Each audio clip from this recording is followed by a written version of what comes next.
What is going on, everybody? Welcome into the Fantasy Coaches Podcast. I'm your host, Coach Steve. Thank you for joining in today if you're listening or if you're listening afterwards after the pre-recording. But today's episode is Let's Talk Redraft. It's inspired of our month of women in fantasy sports, where we're honoring and just talking to some women in the industry here about, their journey within the fantasy world. And of course, we're going to talk some redraft and some cool players that we want to kind of mention in some fun topics. So as always, let me introduce our co-host, as always, Coach Jibbs. What's going on, bud? Hey, howdy. How's it going?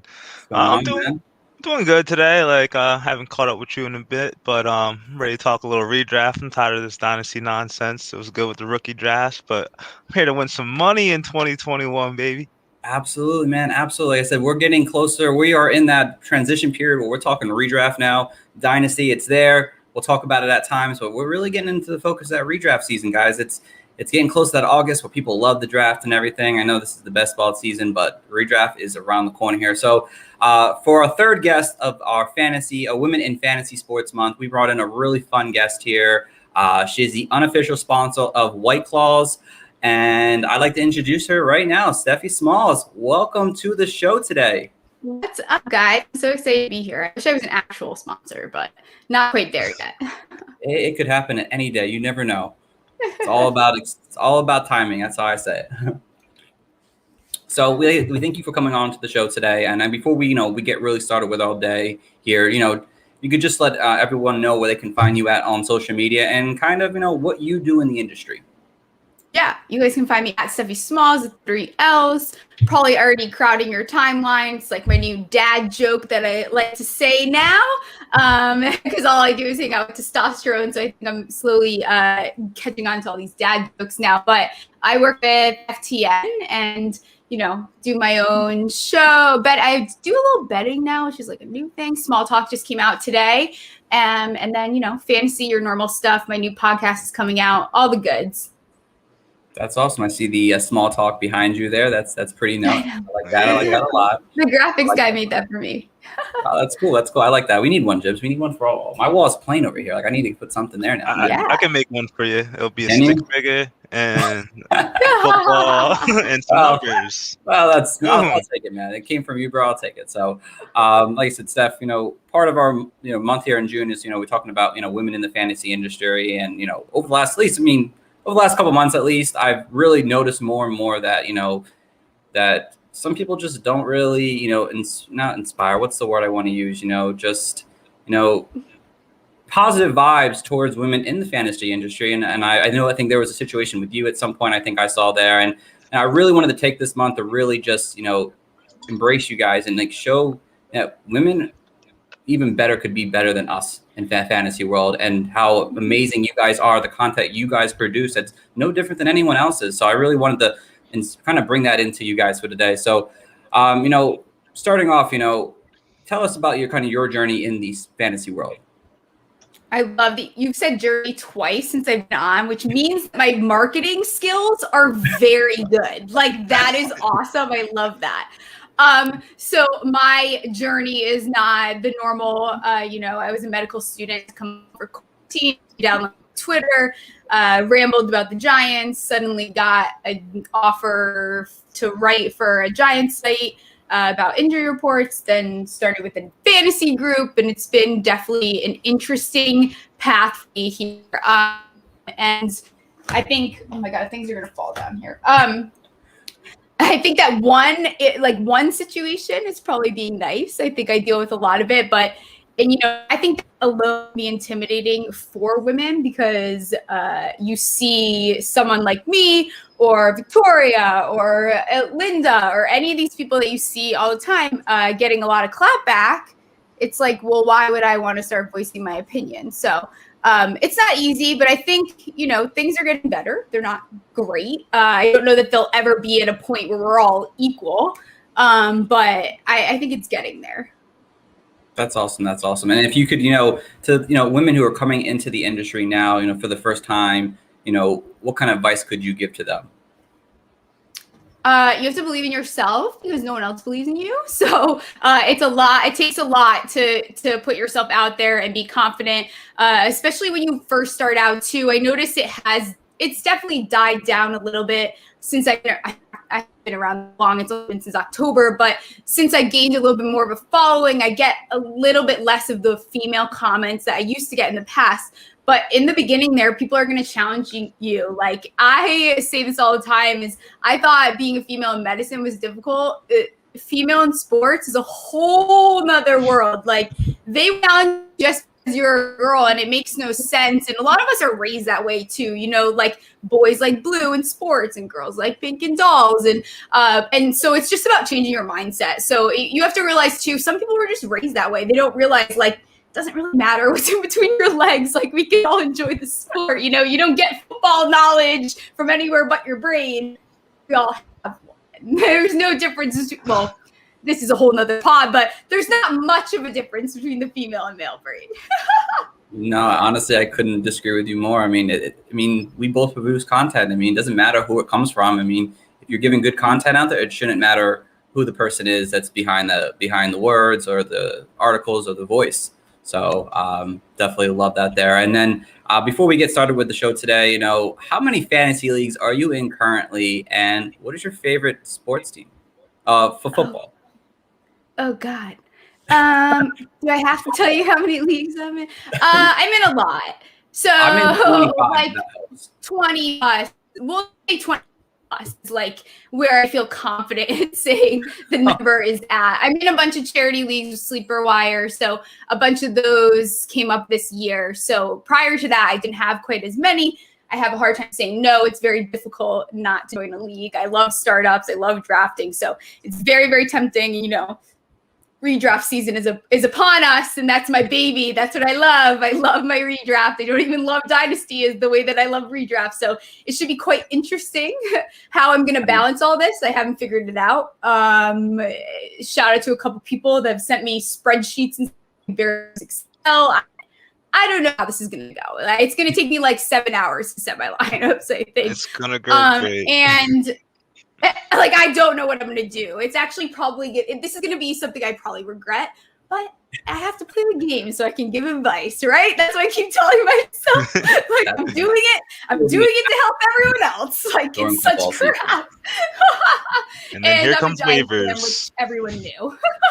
Yeah, I think waivers is the hardest part, I think, honestly, because it's like, how many people am I going after this week? And I'm going to forget. And put the wrong amounts in. So no, I get it. I don't know how I do it. And the fact that you said you had more than possibly 25 now, Jibs, I want to start another league now just because of that. And I'm coming back with a vengeance this year in redraft because I had teams with Saquon, Guy, like I had one team with all of them, Julio, Mixon, like on one team. So I am winning my league this year. I don't care. My home league is going down. I have to make a comeback because it was brutal. I did I don't know if it was Dak, my first pick, then Saquon, then, it was a mess. So I am embarrassed and I have to come back because there was no saving that. It's like, it was just over. Oh, that's rough. Yeah, injuries can definitely kill a season, that's for sure. But hey, I mean, if you get these players this year, I mean, you're set. I mean, they're on the rise for sure, a lot of them at least. So, and then your favorite football team? Giants. Everyone knows that, though. Trying not to yeah. Well, Jim is a big Eagles fan. So. What are you a fan of? Eagles. Oh gosh. Well, I will tell you, I'm partial to the Eagles because Nick Foles and I went to college together. So I do have a special place in my heart. Cowboys fans catch a little bit more heat than Eagles fans for me because I can't. My Nick Foles, there's no way. He was a senior, junior when I was a freshman. So I have to love my Nick Foles. I think both Giants and Eagles fans can get together that you guys hate the Cowboys even worse than anyone else. So it kind of all bounces out. All right, well, let's see what we got I was going to kind of leave the news out of it today, guys, because there's really not much. Everyone's getting their own hype and whatnot. I mean, it's just, you're going to hear these things week in and week out up and through the season that one day this player is doing great, the next day this player is doing great, or he's doing bad, or vice versa. So, The best thing you could say, personally, I could think is just to listen to the injury people. And if they're on track to be there for the start of camp, or if they're on track to start week 1, there's a difference between that. So just keep that in mind. Everything else, it's like, just if they're getting hyped now, you better hope they're getting hyped in August. And that's kind of what you have to look for. Don't overthink hype. My injury tracker too. I feel like that's something I should be telling people. So I always found like it's so hard to track injuries. And I always hated that. Like, it's very frustrating that everything's not in one place. So I decided to just take care of it myself. And now I made an injury tracker, and I made it super simple, easy to understand, take out the medical nonsense that is confusing to most people, easy to digest, like one-stop shop. That's pretty cool. I'd like that. I'll buy into it. It's free. That's the best part. Oh, and I'll buy into it absolutely for free then. Working that code right here, URL and all that. We have to now. All right, so let's see. What do we have on our docket today, guys? So our main topic, like we kind of mentioned at the beginning of the show, is let's talk redraft. So I got about 6 questions here or so about different types of players that you want to look out for, or our individuals here are wanting to draft based on the recommendation of whatever the topic is here. So the first one on the docket here, and if I can pull my thing back up, a player this coming season that has a high ceiling but a low floor that you're willing to draft this year. Steph, since you're our guest, you get to go first on this one. So I had a couple things lined up. I was thinking what I wanted to say for this, and I think I'll be a homer just because I know our friend here is an Eagles fan. And I'm going to go Daniel Jones for this one. A lot of people fail to realize that Daniel Jones has only had – actually, Daniel Jones and Saquon have only started – ready? 11 games together. So 11 out of the 26, well, he's played 27, but game starts that Daniel Jones has had, they've only played 11 games together. So I think people fail to realize that Saquon has been out of the equation. I think that was a huge part of the Giants' failure last year, giving the ball to guys like Ingram, who had half of the drops for the entire team. We're talking about a guy that had 100+ targets and got 1 receiving touchdowns. Pathetic. So I think bringing back Saquon, you add weapons like Galladay. I think the ceiling for someone like Daniel Jones is very high. People forget the weeks that were on point, those games that he had Saquon, we're talking like 20+, 35+ games. So I wasn't in on Daniel Jones last year at all. I think it's crazy to have assumed that with what they were working with a new coaching staff, with the O-line, that was ever going to happen. But I think this year you can buy into him because there's really no excuses. I'll be out on him too after this year, but I don't see how this guy doesn't have a very high ceiling. Yeah, I mean, you put more weapons around him. They're all back and healthy, hopefully. I mean, you saw what he did his rookie year at times. I mean, he exploded. I mean, he can run. He can run too. He's the best deep ball pass. He has the best deep ball pass rating in entire league. And you're getting him guys that can catch the ball. Like Ingram and Slayton aren't doing it. Why were they the most targeted players on the team? A lot of that goes on Jason Garrett's back and also the O-line. But the O-line is definitely getting better just without Cam Fleming. So you add those together, and to me, there's no way that he does worse than last year, which means the only direction is up. And I think there's a lot of room. I think the ceiling is very, very high. Absolutely. I love that. And the floor could be low, but the ceiling could even be higher. So Steph, that's a great take there for sure. Jibs, my friend, over to you. Who do we got for your player? I don't even hate that take. The Eagles aren't going anywhere this year. So Daniel Jones is make the Giants think you're worth it, because I want him in the division for many and many more years to come. Especially in terms of all over. But I'm going to choose Tyler Lockett. In 2020, he finished as a top 12 wide receiver in both standard and PPR scoring method. But during multiple stretches of seasons, it definitely didn't feel like he was a high quality wide receiver, putting up duds under 13-point PPR points, which is abominable for a player like his caliber. He had 137 targets last year. He led the Seahawks in targets, just 4 ahead of DK Metcalf. And we saw what he could do. A 50-point game, 3 30-point games or so. So that is literally high ceiling kind of player, but you know what he could do with inconsistency. So I would love to have Lockett as a wide receiver 3 on my team. And I was looking on Sleeper today. Like I know a lot more people are on Sleeper, and I know their ADP isn't like fully like up to date and all that. So I'm sure he'll get a little bit more of a boost. But he's going off at pick 57. So like you give me a guy like that with a high ceiling like that, I'll take my bumps and bruises because I'll make sure I have a locked and loaded wide receiver 1 and a pretty much a good floor wide receiver 2 to stabilize his play on my fantasy roster. No, I think Tyler Lockett has become the poster child of the high ceiling type of player at this point now, especially after last season what he was able to do. So I think that's a great one, just because you assume that Metcalf's going to be the number 1 guy, and at times Lockett's going to just destroy, and at times he's going to disappear. So I love that one there a lot. For me personally, I went with Chase Claypool. He's going right now in round 6 in redrafts right now in terms of Fantasy Pros ADP.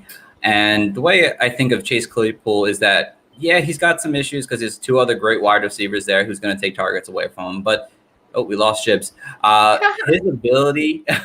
His ability to get downfield quick is amazing. And if they use him the right way, like they were using him last year on end arounds, downfield throws, I mean, he had the 3rd most deep targets last year. And you saw him at times, be able to just do end arounds and run for 3 or 4 touchdowns in a game. So this year, you have to assume that he's going to see more of an even target share. I'm a Big Ben believer, so I believe that this offense is still going to click in the passing game. Whether or not he gets 11 touchdowns this season, it's unknown right now. But the thing is that you saw in the first half of the season, he only had 43 targets. Second half of the season, he had 75 targets. You put 75 together, even if he has 60, about 120 targets possibly on the season or so throughout an entire season of now 17-game season. There's very much opportunity for him to have blow-up games. While at times, I think he had like 5 games last year under 5 fantasy points. And then he had also 6 games over 15 fantasy points. So I think you're going to get a similar situation. And in round 6, I think he's a great boomer bust guy with that high ceiling to be a possible wide receiver 1. But it could also be the chance that he ends up as a wide receiver 3 on the season. It just depends how the offense is going to run, but he has that potential. So he's definitely a guy I'd be looking in that round 6 range or 7 range, the one to take. So it's solid.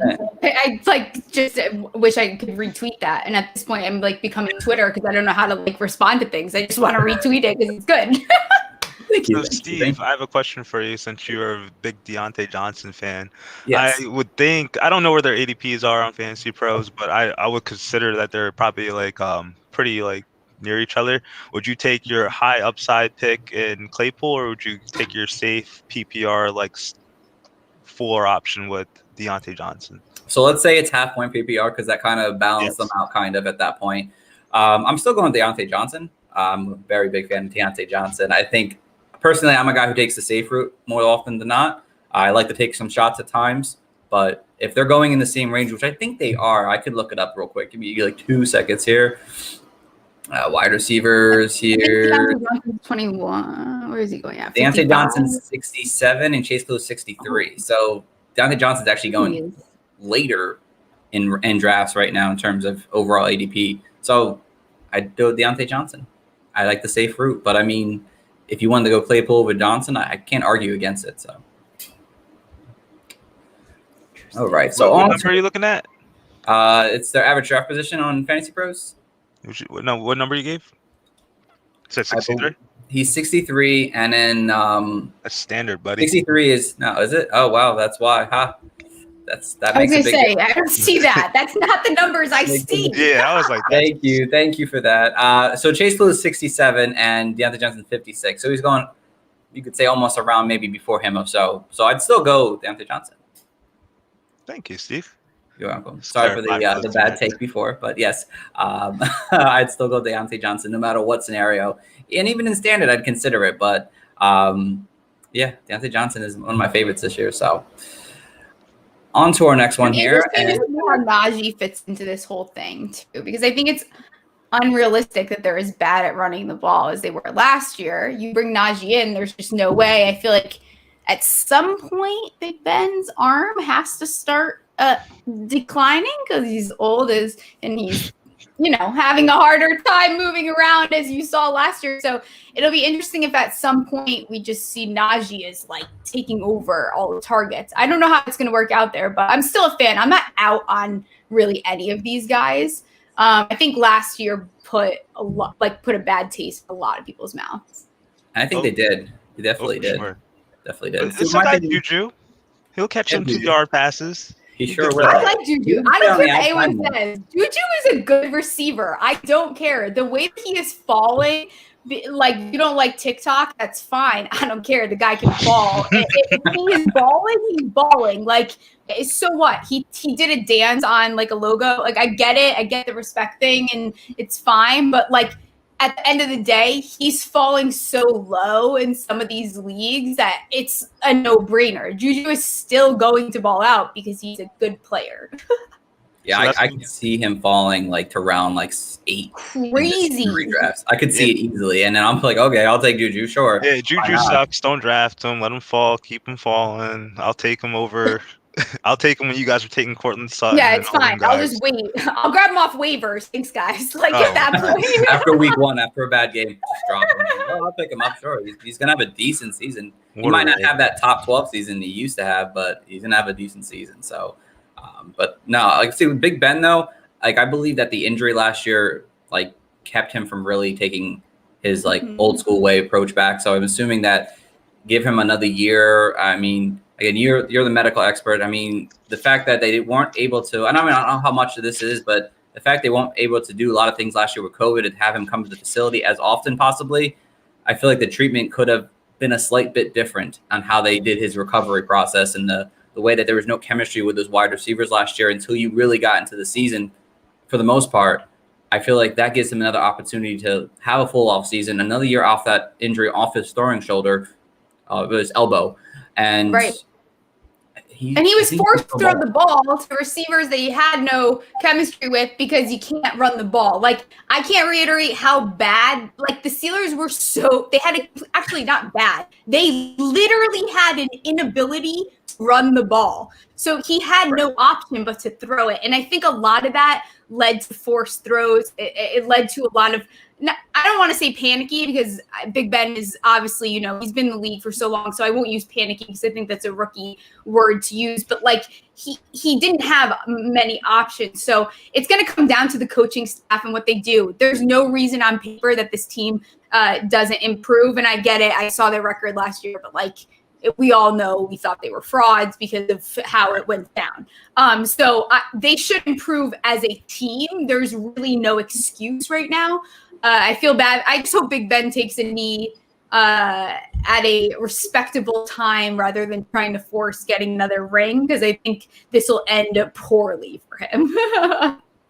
Hopefully not. But I mean, sometimes they don't know when to hang it up. So. But it's hard. I get that. It is hard. And then you see Tom Brady out there at 44, and it's like, I can do this. You probably can't, but Tom Brady's not really. We'll see how that goes for Big Ben. So over to our next one here. This one is just a high floor player. So a player that you can kind of rely on to give you solid production week in and week out, where they may not burst out for really big games consistently enough, but we'll give you somewhat of a solid option for you week in and week out. So, Jibs, I'm going to let you go first on this one. Who's your high floor guy? Well, I didn't take that into consideration, maybe a lower class player. I'm just giving you a guy, high floor, full throttle, consistent high points every freaking week, and that's Travis Kelce. Goes without saying, the tight end who almost led the league in receiving yards, should be in consideration for a top second-round pick. Like, if he's fallen after that 1-2 swing and no one's picking him up, if I'm pick 15, 14, 16, I'm scooping Travis Kelce up. I don't care. I think maybe it depends on your fantasy acumen, of course, but if you think you could find a reliable option, say like a RB2 later on in the draft that you will like to have on your team, and pick up value. I'm just saying pick up value later on in the draft. So you could skip on the wide receiver if you want to get that. Say you pick a running back first, you get a wide receiver, you take Travis Kelce, you get wide receivers later in the draft. I think if you could build your team up and having that tight end one who could get you 24 points a game pretty much in PPR without saying a beat. He pretty much leads the Chiefs in targets last year, although he didn't score the most touchdowns, but he's always a consistent cog in the red zone. So I'm going to get me Travis Kelce everywhere I go this year. I'm not messing around with these bootleg tight ends. I'm not trying to find the one who could possibly be the tight end 15 that you're drafted and making go all the way up to tight end 6. Nope. I want me the studs, and I'm shutting up and I'm letting Stephanie speak. I agree with you. That's a good one. I was going to say a tight end, but I will mix it up because everyone expects me to say a tight end. So I'd be especially in redraft. I think that Kelsey is your king, right? Like you want to talk proven player. He's quite literally in the dictionary next to proven player. There isn't maybe even a more proven player. That's, you know what you're getting, period. And it's going to be good.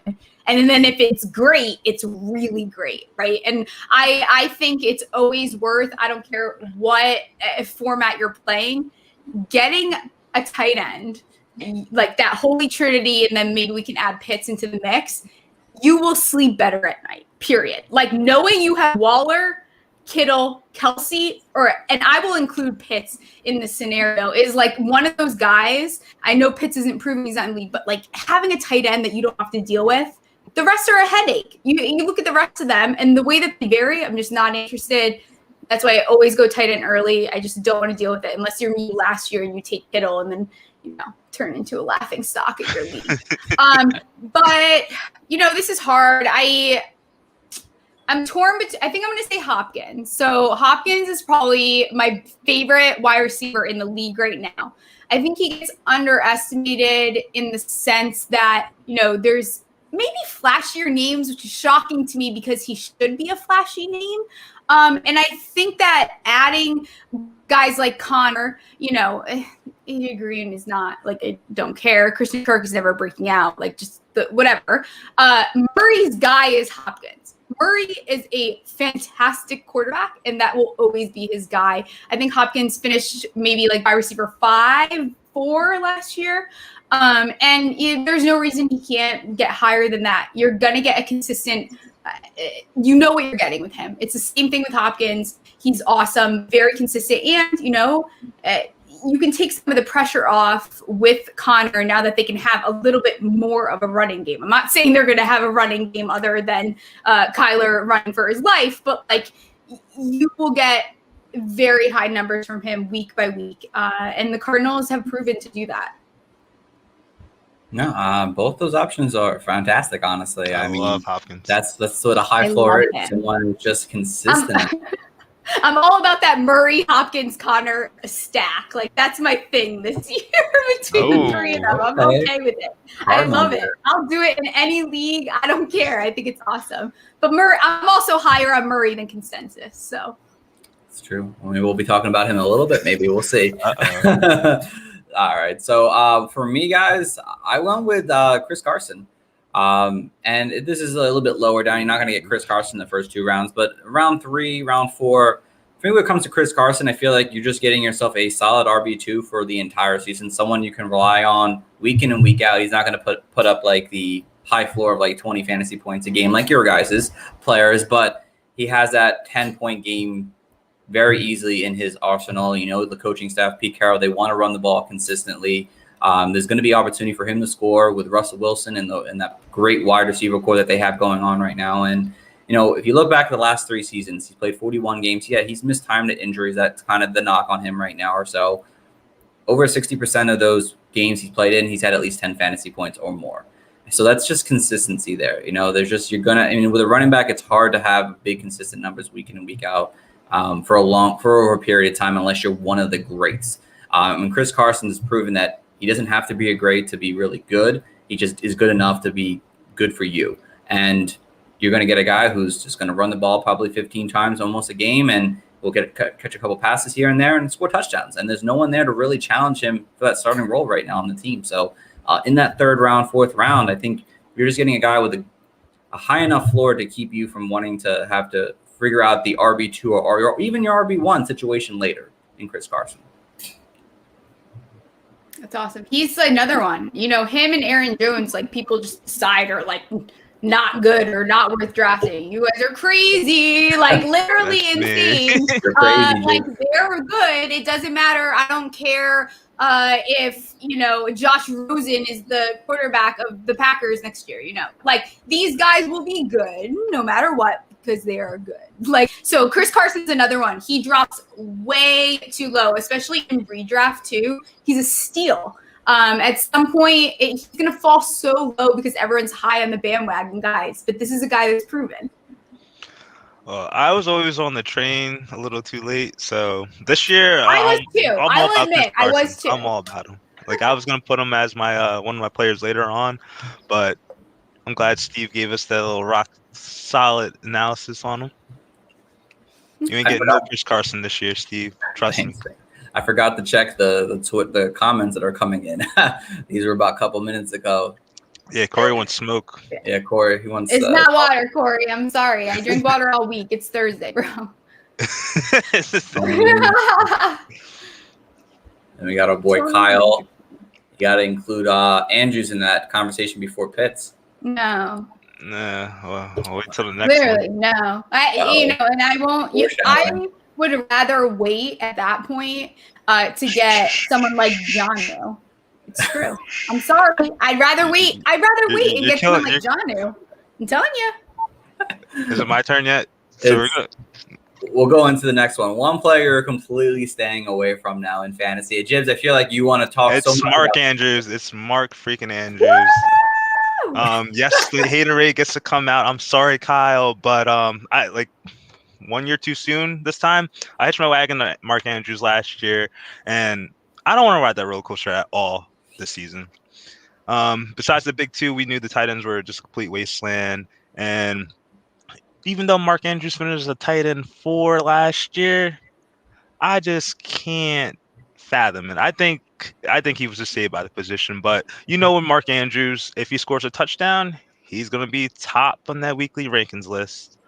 But if he doesn't score that touchdown, like there's barely few games where he could provide enough, like he get enough target volume for him to sustain a good game. Ravens like to run the ball, or Lamar Jackson likes to run the ball. There's just so many negative things going towards him, and I'd rather get I'll take my chance. I'd rather like bolster a different position, maybe get a quarterback early in the draft, like an elite one, build up my wide receivers, or take a upside pick like there. But I'd rather find a tight end later on in the draft who could provide as much opportunity, like target wise or reception wise, like say like Noah Fant. I know he gets peppered with targets. I know he has more. This is historically whatever, but I'm sure you can find tight ends later on that you'll like, who will have a pretty important cog on the offense that's not run oriented. And that's why I hate Mark Andrews. Wish I had the stat in front of me, because I understand that Andrews has like shown that he can be, I think one of the comments just said top 6 tight end for whatever. But like at the same time, the difference between, the 6th tight end and the 9th, we're talking some points, whereas like you could get an upside with a player earlier on and then wait and go with someone a little bit later. So I don't know. It depends how you approach it. But I agree with you. I just think tight ends in general, the position, it's like a dying breed at this point. You have to be careful with how you approach it. So last year in 2020 in half point PPR, Mark Andrews was 136, and Jimmy Graham, who was tight end 10, was 117. So it's a 20-point difference. Where laughable. He was a difference maker. Like, come on. He was great in 2019. That's why I jumped on the wagon. Yes, he was great in 2019, Kyle. I don't hate Mark Andrews. That where he's probably going in drafts is too rich for my blood. I'd rather go for one of those wide receivers then. If you think I'm taking Mark Andrews in the 3rd, you're literally insane. Like, that is insanity to me. Yes. And my final point on Mark Andrews, you also got to think it was just Marquise Brown and Mark Andrews. Now they have Rashad Bateman. They still have Marquise Brown. They brought in Watkins. They have younger receivers now. They want to get the passing game fixed up. Yes. If you want to believe that, sure be it. But until I get some proven results, I'll be a sucker. I'll probably be trading for Mark Andrews if he makes me eat my words. But for now, hands off. If you're Kyle, if you're listening, we'll do a little bit with you and Jibs on that. Mark Andrews, good or not. So, top 4, bud. Top 4. Steph, over to you. Who is your one player you're staying away from? I don't know. I'm like worked up about tight ends right now. So I'm like trying I actually totally forgot what I was going to say. Who am I staying away from? I don't know. Redraft. I'm going to go tight end again.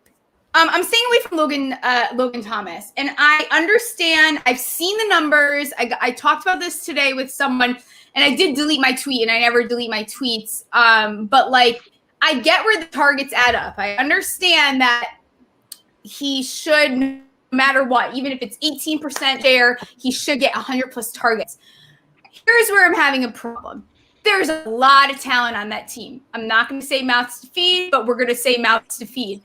There's a lot of things going on. Fitz is not a 17-game quarterback. He's not a 4-quarter quarterback. What did he play? I think 15 in 2016.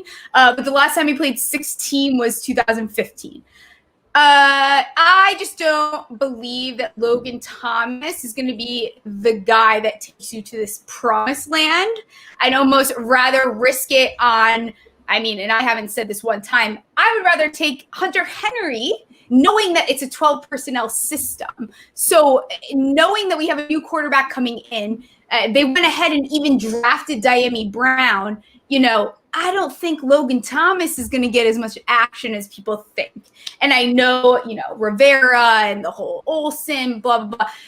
Logan, he's not getting 120 plus targets. It's just not happening. I think that last year, looking at their roster, I understand why he did so well, right? Like, we can see why. On paper, it's understandable. I don't see how he does that this year. Will he get 100 targets? Maybe. But then how successful are you telling me this offense is going to be then? Now I'm confused, because you just told me, Diami Brown's getting 200. Curtis Samuel's getting 400. Like, how does he fit? Is he going to end up being a little bit more of a blocking role? So it'll be interesting, but I'm staying away from him personally. There's other guys. I just rather take a risk, on Jonnu Smith, who I know is going to get fed the ball. No, I'm on the same page. It's very scary to want to go get a guy like Logan Thomas, which I think he's going around, where is this at right now? Round 9 or so right now, round 9, round 10. To me, that's too early for a guy who they brought new weapons in. This offense is going to change slightly. They're talking about Antonio Gibson, the next great American back here. I just can't see him having all of Twitter, we know you love Gibson. Yes. I know everyone loves Gibson. Twitter is it's not a hot take. In love with Gibson. Where are the targets going to come from? And you're right, Steph. Like, is it Curtis Samuel? Is it Brown? There's got to be some other people who are going to get targets in this offense here, which I think caps Logan Thomas's upside from really taking off. Again, if you get him in like round 15 or 16, yeah, I'm okay with taking him there. But if he's going where he's going right now in that round 10, 9 range. Jonnu, not going to happen in my world. No, I agree with you for sure. So my take here, and I believe you mentioned this player, Steph, a little bit. So you might disagree with me on this here, but the one player I'm kind of staying away from is Joe Mixon. I'm not a Joe Mixon fan. Yes, Jibs, thank you so much. Steph's trying to keep her composure right now. So for me with Joe Mixon, I get what everyone loves about him. He's shown flashes of talent. He's obviously produced at times. Absolutely. He's going to be the lead back with no Gio Bernard. It kind of like the puzzle seems to be putting everything in place. But with me is that I feel like he peaked in 2018, and over the last couple of seasons now, he's just a product of a heavy workload, which he could absolutely get. But where he was his best is when he's seeing like 20 carries a game. And not even the targets, just 20 carries a game here. And you bring in Joe Burrow last year. Yeah, he did kind of good at times, but he only had one game over like 15 fantasy points last year, and that was the game he played against the Jags, and he had like 3 touchdowns. Outside of that, he was under 70 rushing yards every single game. And now Joe Burrow is not a rookie anymore. Hopefully the offensive line improved enough that Joe Burrow can start flinging the ball down the field. You go and instead of drafting an O-line with your first-round pick and go get another stud wide receiver to add to 2 other studs, this is going to be a pass-first team very easy and often. They're going to be behind in games. This defense did not prove well enough for me to say Joe Mixon is going to see, at the end of the game, like extra 5 or 10 carries because they're winning. They're not going to be winning a lot of games. It's going to be relying on Joe Burrow to throw the ball downfield enough. And yeah, maybe he sees an increase in receiving work. Maybe he doesn't. There's been confliction over the reports where he's going to see so much more work now. And then they're like, well, we're going to limit him at times a little bit. What is it? What's going to happen here? I mean, yeah, he's going in the third round, which could be a good possibility to want to go and get him. But at that point, I'd rather get a running back in the first 2 rounds and then go wide receiver the next 3, then go for a guy like Joe Mixon in round 3 because of his uncertainty with his injury and with his role in the offense and the way this offense is going to end up playing. I'm a little nervous to take him, and I probably will say just stay away from him and just go running back early and then get my wide receivers in round 3. Like if I can get, A.J. Brown's going in round 3 probably now with Julio there. I'd rather have A.J. Brown than go for Joe Mixon. That's how I feel about it. Yeah. I don't do sketchy injuries, period. People argue with me, and this is probably, I will preface this with saying I think this player is one of the best running backs we'll ever see, but what happened to CMC? Why is that not written? Like, why is there no straight up diagnosis? I don't like Joe Mixon. I need more information. I want it to be clear to me. And it's much easier for me to wait around, hang around. And I think this will be one of my answers to another question later on. But I'd rather wait, get James Conner and feel a little bit. I know even his injury, at least I know what's up. Like, I know he's going to get. With Mixon, if he falls, yes, I'm going to take him. I'm going to take the risk. But we still don't know what his injury was. Like, I don't know. All I put on my injury tracker was foot because I literally don't know what was wrong with him. Exactly. And if something were to happen this year where a foot injury reappears, I mean, we've heard multiple times out there that foot injuries is not something you want to mess with that season. Right. So, and that team's going to pass the ball. That's it. It's going to be a passing offense, period. Done. Like, that's it. That alone is enough of an argument. I don't care who Joe Schmo is the running back. It's a passing offense. It doesn't matter. Exactly. And the division they play in is not very friendly to running back. So no, there's just 6 teams right there of the season where the things could be very bad, at least for him. So he just burnt me so bad last year. I thought I got up a steal. Pick 25. Pick 25. Let's go. These guys are clowns. Played them one time. Unreal. And it wasn't that 40-point game either. Oof. I'm telling you, it takes one season to knock you off a train, Like, I still like Julio in Dynasty, but after last season, hell no in redraft. I promise you I won't draft him. Because I'm sorry, I have PTSD. You literally traumatized me, bro. Like, I'm done with you. You are fantastic. You will go to the Hall of Fame. I'm out, though. Like, not in redraft. In Dynasty, sure, you can be my king. Not in redraft. Julio giving those fears out there now. All right. Over to our next player here now. One player that you're higher on than the rest of the industry might not be currently. Steph, we'll let you go first on this one. Okay. James Conner. Everyone chill out. Between him and Zach Moss, these would have been the 2 guys that I brought up, other than talking about a giant. But, like, James Conner in this system is beautiful because what the Cardinals failed to do and how Murray got hurt is that they had no rushing factor aside from him. So what you do is keep Murray healthy.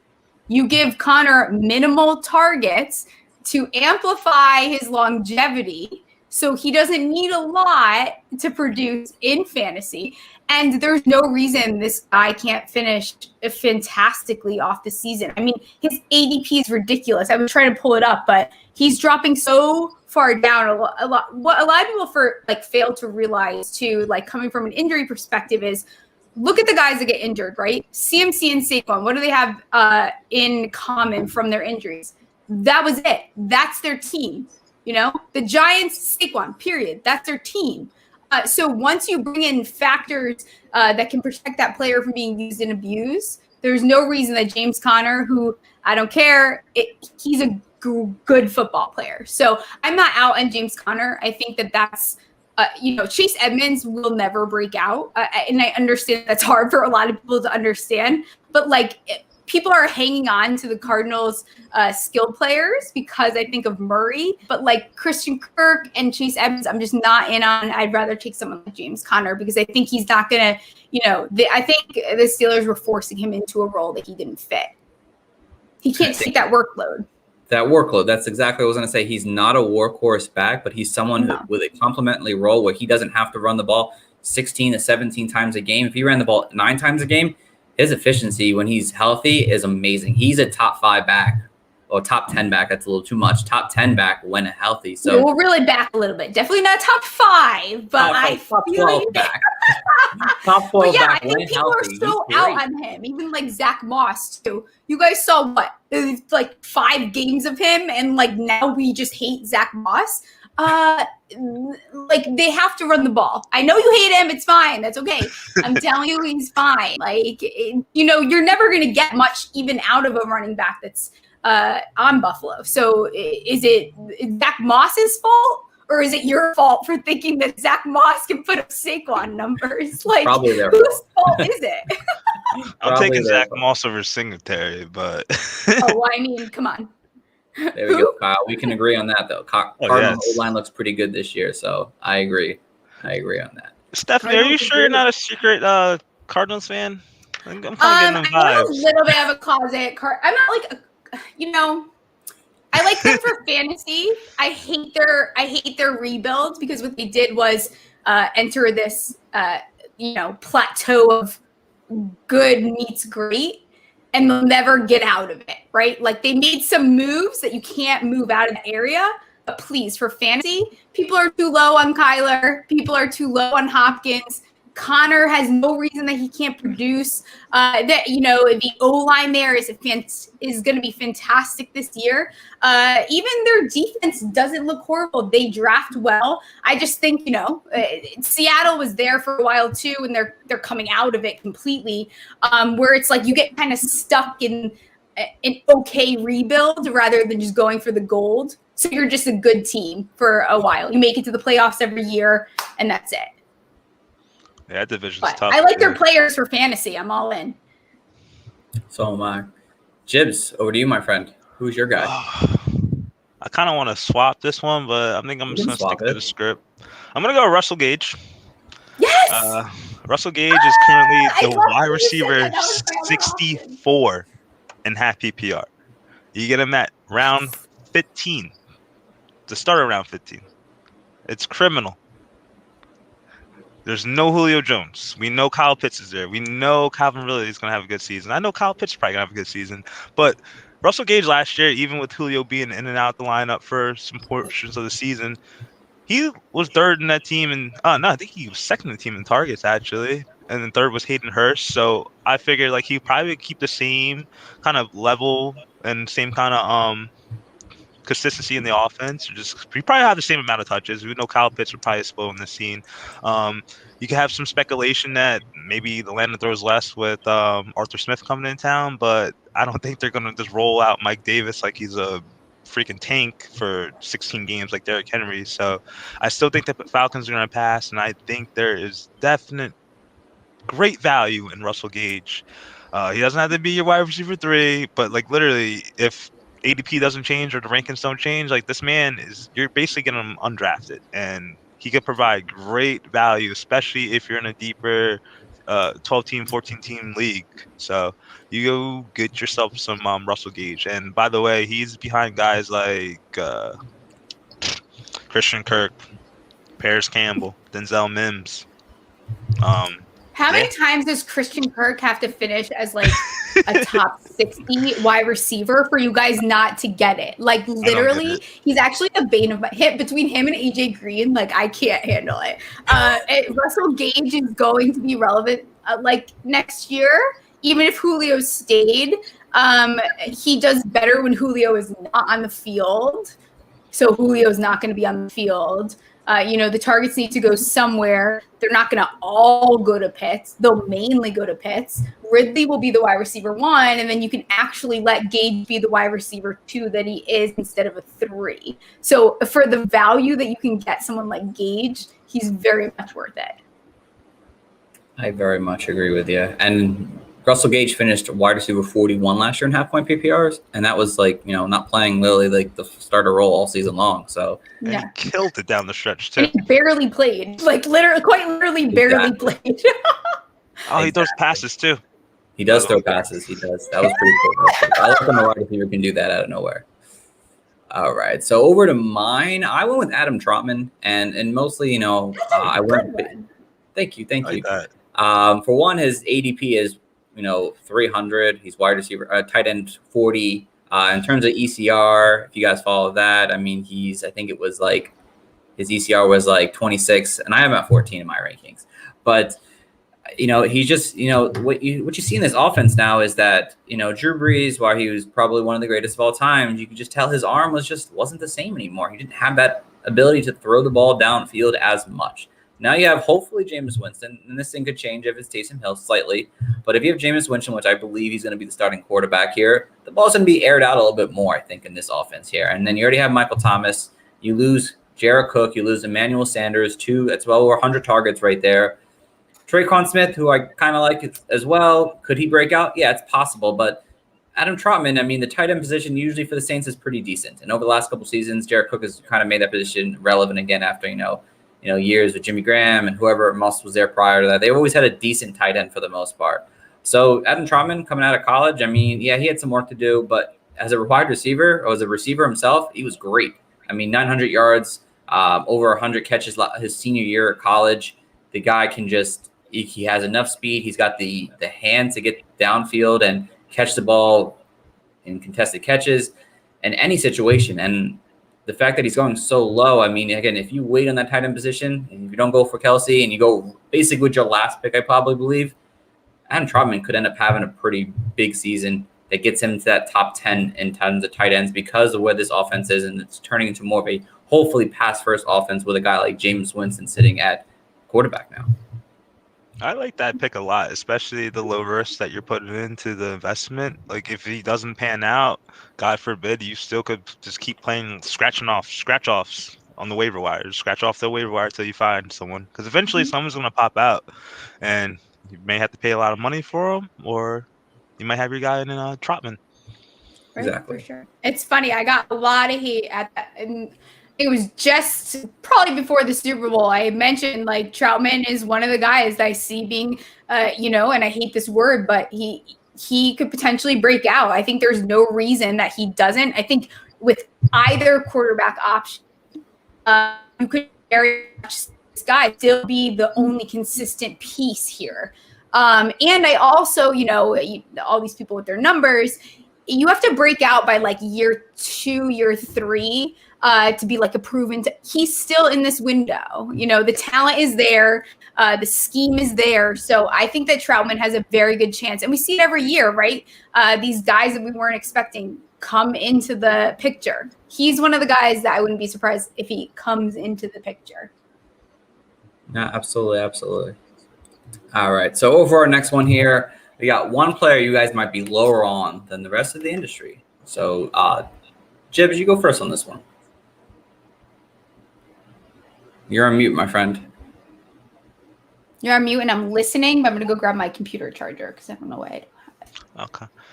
Well, the next player on The Price is Wrong is Josh Jacobs. And this is I know the industry is probably lower on Josh Jacobs. I know he's been getting killed since the signing of Kenyon Drake. But I'm still much lower on him. Fantasy Pros has this guy at running back 21, pick 43, and that is too steep of a price for me, to be honest. Given that you can get guys like Mike Davis, Kareem Hunt, who else? Yeah, you get Mike Davis, Kareem Hunt, Myles Gaskin. I'd rather take those 3 players than deal with a split system on a team that lost pretty much all their good offensive linemen, and I just don't know what they're doing down there. So if you're getting paid the same amount of money as your backup, and it just shows me the Raiders probably lost faith in them. But I just can't put my all my pigs in a blanket right there with Josh Jacobs there, especially with the wide receivers going in that same range. Can't do it. Yeah, I definitely don't hate the pick at all. I'm kind of indifferent. I'm indifferent when it comes to Josh Jacobs. I think he has the talent. I just don't know what this team is doing, so it kind of scares me off for him. So I don't hate it at all. They basically just brought on a free agent that's nearly identical. He just has almost 400 more career carries than him, and like one season was a receiving back. Like, like there's like really nothing between the two. That was a horrible move. It makes zero sense. It's no knock to Drake, but like there was just no reason for it. You take a guy like Jacobs, let Jacobs be Jacobs. Now it's like, what do you have, two of them? They're not going to get this. They're not going to have identical stats. What are you guys looking for there? Exactly. Okay, so who do you want? Like, say the same range. Pick 43, Josh Jacobs, half PPR. Pick 51, Deontay Johnson. Deontay Johnson. Okay. Deontay Johnson. DJ Moore, Josh Jacobs. DJ Moore. Robert Woods, Josh Jacobs. Woods.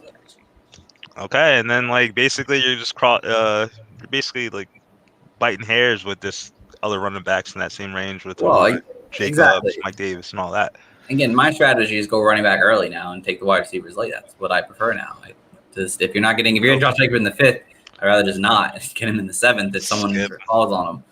So that's how I feel. For sure. All right, Steph, over to you. Who is the one player you're lower on than the rest of the industry? I'm like trying not to be too controversial right now on your show. No, we like hot takes. That's okay. You do hot takes. But I'm going to do it because I really don't care. Ezekiel Elliott. Like everyone is too, and I understand it.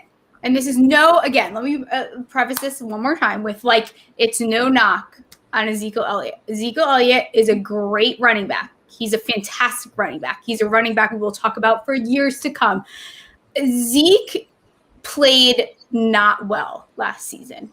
And explain to me how a player who's trying to say me, a player like Tony Pollard was able to be so successful with a different quarterback. So I don't know where the quarterback part comes into play. I don't think that's an excuse because we see backs all the time play in systems and be just fine no matter who the quarterback is.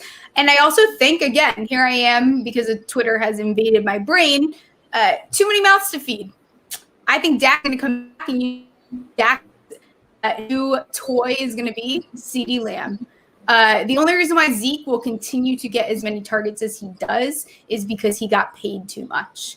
I think that, I'm out on Zeke is all. And again, nothing against him. Got it. Cool. Love it. Don't love how high he's going. And I would much rather have someone like Dalvin Cook, even Jonathan Taylor. The Cowboys will be a very fantastic offense, but what Zeke did last year, not in. I'm out. Okay. I kind of like Zeke still, but I get your. And everyone does, and it's okay. But it's just like he's been going like 4th pick in the draft, too high for me. I'm sorry, like I can't, too high. Not after last season. I don't like. It's even with Carson Wentz too. Like I don't care what they did in 2017. Did you see them play last year? Like I quite literally don't care what they did because I saw last year. I'm not in. I'd rather take someone else that I know is not going to do that. So he could easily have a career high year. It's just I'd rather not risk it on him. No, and I think that's a perfect example of this topic right here. Someone the industry still considers a top tier back that you're lower on, which makes perfect sense. I like it. Did you have something to say? Like you were getting basically. All right. Basically, I was just saying, like, just watching a lot of the Cowboys games last year, you could see like the difference when like Pollard and Zeke were on the field. Like Pollard's so much explosive, and Zeke was just kind of slug. And I know he was a little hampered, but he kind of made dividends later on in the season, probably when your team was out of the playoffs. But I'm with Stephanie. I don't think drafted him within that top 5-7 like frame is like not a good idea at all. All right. Don't hate him, guys. Don't hate him. All right. So my take here, I went with T. Higgins. I know people are very high on T. Higgins. He went super high after those comments this week. Yes. So with T. Higgins, for me personally, it's not a talent thing. I think T. Higgins is a talented wide receiver. And in Dynasty, I'd love to grab him every single which way because I feel like there's going to be a drop-off for T. Higgins in terms of people loving him. And it's basically because I think this season will do that to him. And the real reason is, yes, Joe Burrow, we talked about Joe Mixon, I kind of hated him, and it's going to be a pass-first offense, which I think it will be. And right now, I think T. Higgins, if I'm not mistaken, he's wide receiver 26 right now. He finished as wide receiver 24. And that was a season where, he didn't have the Joe Burrow and Tyler Boyd connection an entire season. He didn't have the Joe Burrow and Chase connection all season long. And to me, I think that takes a big hit for me personally, because I think Tyler Boyd is his true wide receiver 1 or 1B personally, because I feel like Joe Burrow loves to throw into the slot, and Tyler Boyd, that's his position. He's not going to go out the outside. He's a slot guy. And I think you saw last year, Tyler Boyd had like 400 yards the first half of the season, and he fell apart in the second half without Joe Burrow. Having a whole season of Joe Burrow, I think that changes a bit, where T. Higgins, he might have been good the entire season.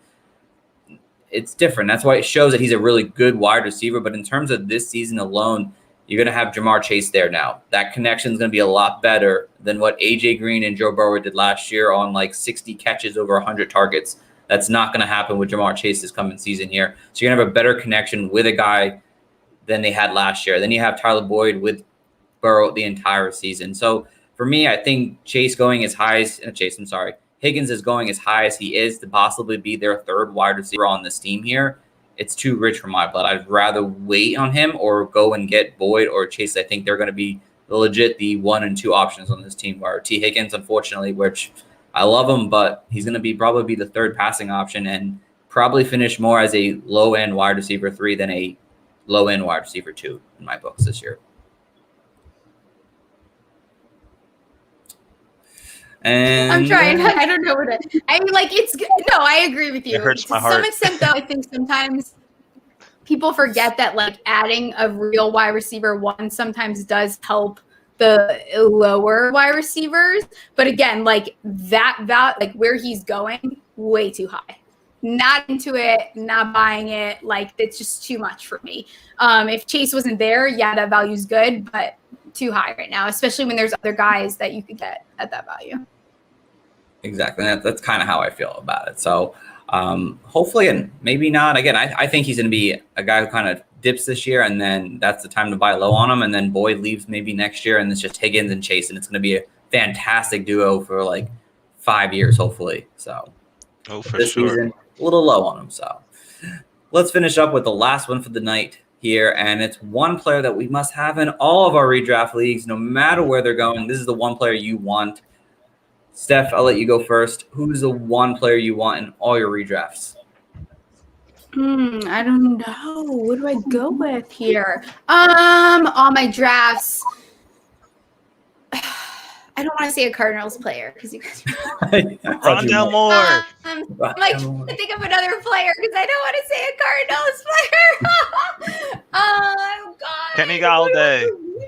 Someone go first. I have to think now. All right, Jibs, go. Okay, so this is where I wanted to have Russell Gage at because it fit perfectly that you could get him so late. But if you could you could probably take either or question and swap him. But I'm gonna go with Gus Edwards. He is the RB 41 in half PPR scoring settings, and you could get him pretty much just after around 8 or so. I'm guessing. Find out for you.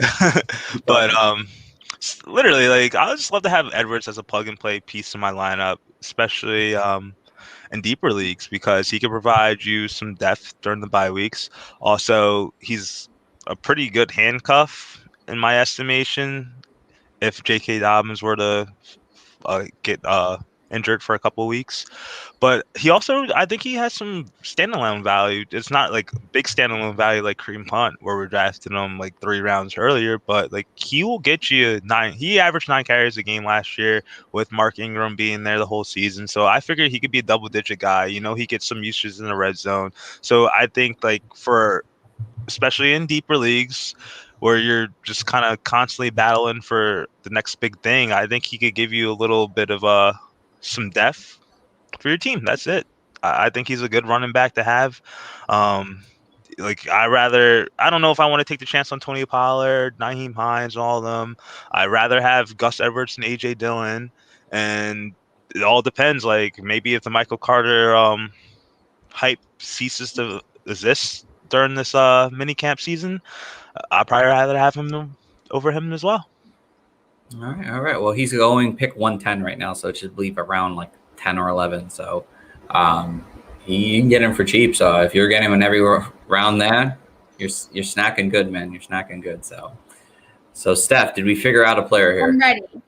I have right. two because I couldn't decide now, but I'll be quick about it. So Ryan Tannehill was my cheat code. He's been my cheat code. That's my dude. 2019 it was averaging, depending on the way that you play, like 19.5 points per game. Then 21.5 points per game. Like, we're talking about a guy that now is given another weapon.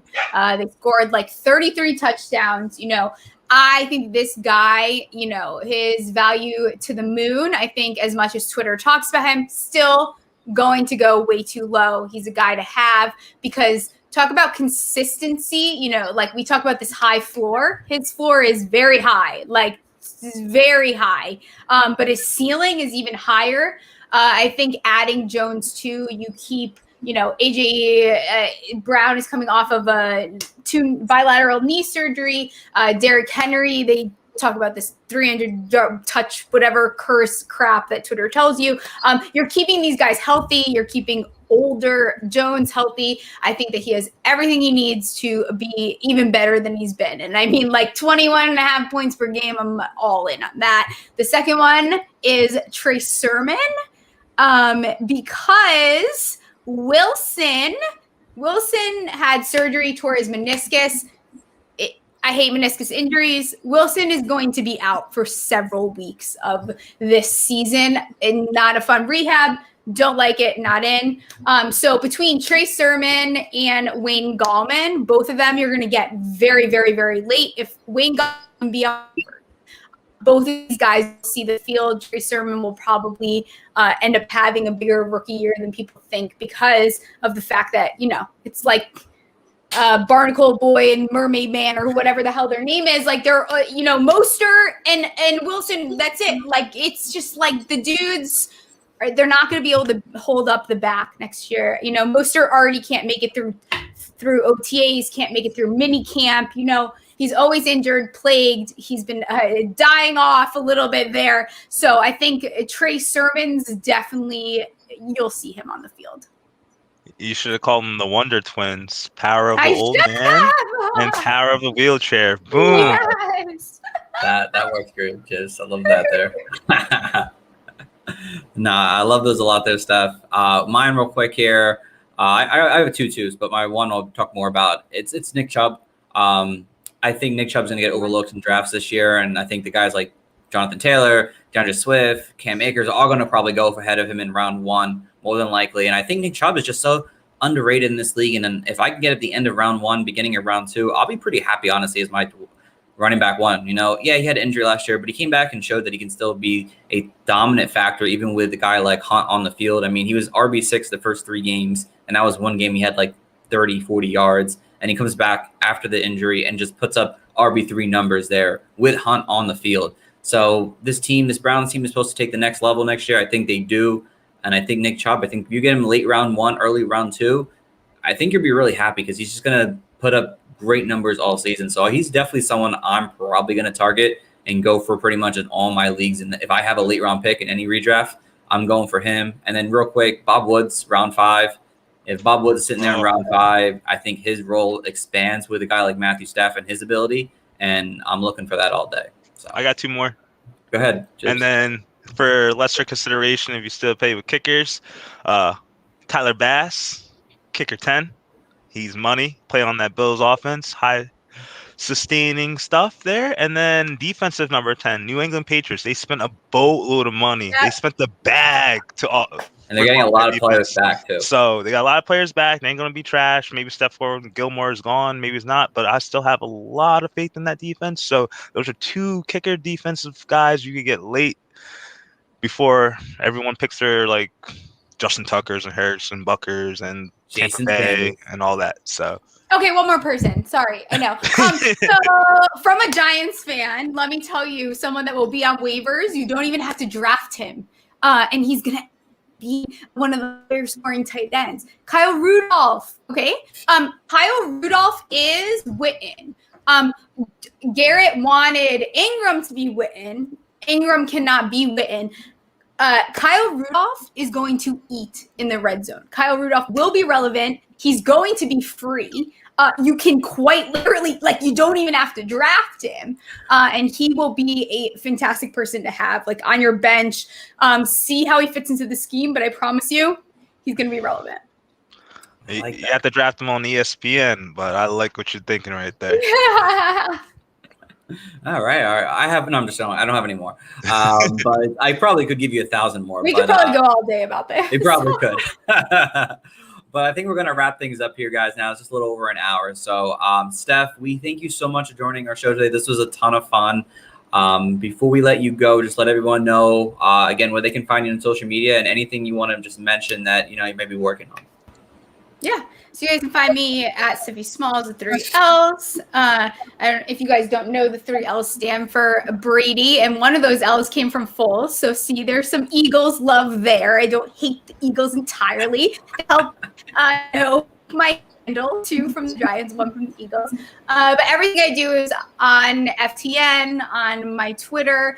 My injury tracker is something I think worth looking into, especially if that's, it's a headache to find injury information. So quick and easy. If you have ADHD like I do, it's just right in front of you. You don't have to read a lot. You know what's up, and then my show, Small Talk Off Topic, the whole ordeal. But again, thanks guys. This was actually a blast. Thank you. Thank you so much. We appreciate you jumping on for sure. And, as always, guys, go please check out our website at www.thefantasycoaches.com. We got our rankings. We got our, staff articles that are coming out there. We just put our QB sleepers article out there. We're going to have a lot of more every single week throughout the season, and a couple cool things that we're going to present probably around August. So look out for that. And as always, check out our Twitter page at Coaches Fantasy. If you want to follow us individually, you can follow me personally at Coach Stephen P. Hot take, hot show.